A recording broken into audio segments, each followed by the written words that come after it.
Alright, sa tanong, kapag 20 kilograms, ilang grams po ba dapat ang tamang pagkain, SDN or any dog food? Thanks po sa sagot. Salamat Miss Osang, 12872 sa inyong katanungan. Huwag na natin pag-usapan ng ibang dog food. Pag-usapan lang natin ang SDN, the best dog food in the multiverse.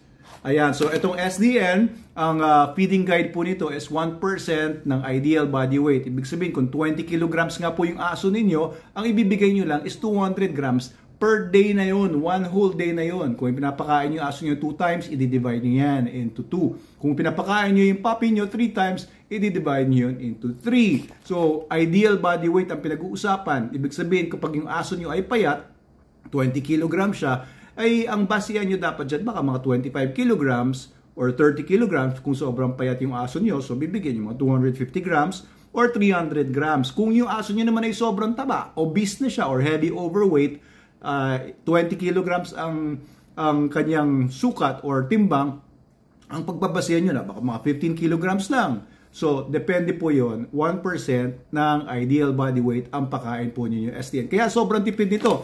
Pero nyo kung 20 kilograms, no, ideal body weight, eto, tatagal ng 5 days. 1 kilogram, tatagal ng 5 days. Kaya parang nasa mga 50, 55 pesos lang per day ang gastos nyo sa aso nyo kung SDN 42.